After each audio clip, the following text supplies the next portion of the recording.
Good morning. Welcome back, everyone, to another episode of Tea Time with Mary. I am your host, Miss Mary Lou. Hey, friends, today I'm not alone. Hi, it's Jacob again. You all know Jacob, and if you don't, he's super cool. Jacob's been on the show a bunch now, doing music, tasting tea, talking about all kinds of things. I brought him back today. We both like books. Yeah, we both like books. I'm playing footsie with you right now. I'm sorry. It's just comfortable to put my foot there. This is gonna be the most awkward outtake. I'm probably not even gonna put this in. Have I introduced you properly yet? I don't know. In continuation with our October videos for Tea Time this month, Jacob and I are going to be talking about scary books to read. That was good. That was not planned at all. Jacob and I are both big readers. Oh, this is technically another episode of Book Club. It's a book club with tea and coffee. But first, let's drink some tea. Ooh. It's tea time. It's tea time with Mary.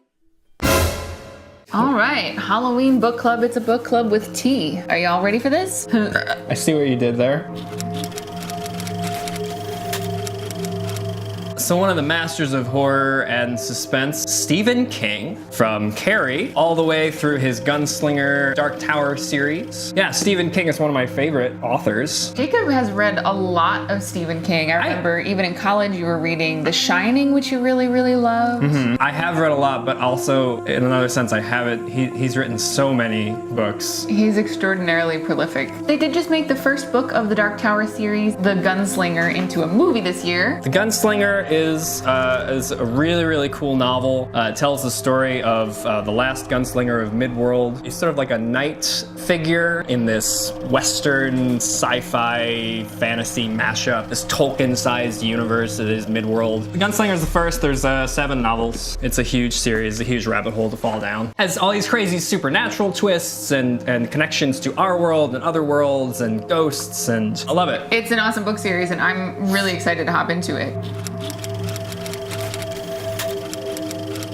I'm reading the whole series for the 3rd time this year. Harry Potter. Starting, of course, with Harry Potter and the Sorcerer's Stone, all the way through book number 7, Harry Potter and the Deathly Hallows, written by J.K. Rowling. I've spoken about this series multiple times on the show before. They speak to me, they soothe me, and I discover new things every time I read them, and I've read them a lot. You can attest to that. I can. There's a lot packed into these books, too. And especially once you become familiar with the books later in the series and you keep going back and reading the early ones. There are so many Easter eggs in here. Like in the first chapter, they mention Sirius Black by name and how Hagrid borrowed his motorcycle. And particularly in the first book, J.K. Rowling is flippin' hilarious. She's very very so witty. Funny. Can really breach the generational gap, I think. Yeah, and there's a lot of like honesty and commentary on society and just really, really complex, interesting ideas. If you're looking for something that's magical and whimsical, yet has a lot of complexities, you grow with the character. If you haven't read Harry Potter yet, or if you have, I really suggest reading it again because it's just an awesome time.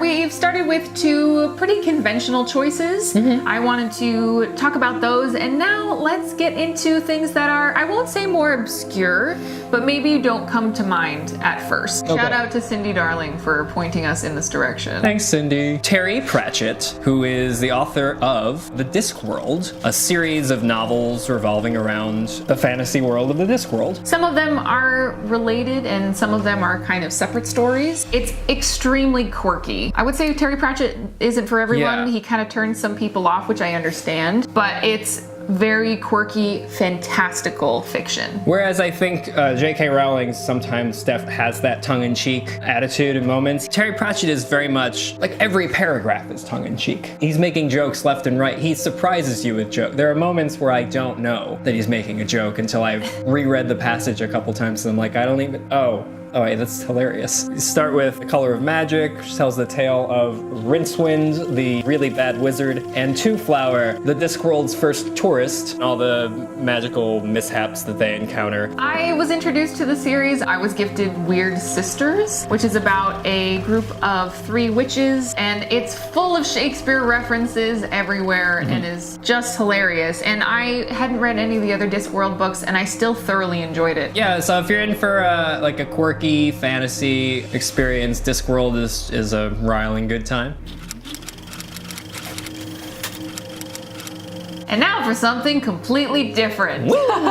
My father used to read us these when we were kids, and it scared the pants off of me, but I loved it. And I think it has a lot to do with my love of the horror genre as an adult. The Complete Tales and Poems of Edgar Allan Poe. Oh, it was at Borders. Was it I really? found this for like $7 at Borders when I was in college. We like to revisit it this time of year and just read stories out loud, and it's very creepy. Nevermore. Edgar Allan Poe is a master weaver of suspense. It's just creepy. Like, there are tales of someone who murders a man and buries his body under the floorboards of his house, but he hears the heartbeat of the man under the floorboards. Or a tale, which was actually a fear back in the day, of being buried underground and waking up in a coffin but not really realizing where they are at first. That's terrifying. Subject matter is always really dark, but it's also very beautiful, the language and the way he uses it, the poetry. And the way he tells the his stories. poetry, like Annabelle Lee, is just and a lot of his stories, there's just like a deep sadness behind it. The author dealt with a lot of death in his life, and it came out in his work. He's not just trying to get a reaction out of you. They come from a very, very honest place. Yeah, it's very genuine, creepy. Netflix actually came out with a video with a really fabulous voice cast. It's called Extraordinary Tales. It's a combination of famous older Edgar Allan Poe recordings, famous voice actors reading his poems or his short tales, and then different styles of animation. It's really beautiful, and you can tell the people that worked on this project are really passionate about it. Go check out Extraordinary Tales on Netflix right now. From Stephen King to Edgar Allan Poe, with some quirk and child nostalgia in between. Those are our picks for our Halloween edition of Book Club. It's a book club with tea and coffee. Thank you so much for being here, and thank you, Jacob. Are you okay? Yep. I'm falling apart. Thanks for being on the show again. Thanks for having me. This is lovely. You're great. You're great, Jacob. Thank you again for watching. We had so much fun doing this. Yeah. And last and most importantly of all, I hope you have a wonderful day, and I will see you on Sunday. It's tea time with Mary. Thanks for watching Tea Time with Mary. I hope to see you real soon. If you want to like, subscribe, and comment, I think that would be cool. Check out my Facebook.com/Teatime with Mary for all the content that's new. Or my Instagram, Twitch, and Twitter. I'm at Miss Mary Lou. So thanks again for joining us, and thanks for being a friend. We'll see you next Tuesday. The fun never ends on Tea Time with Mary. That's me. Try to look down the lens and not at the I know. It's so hard. It's one of those Skype situations.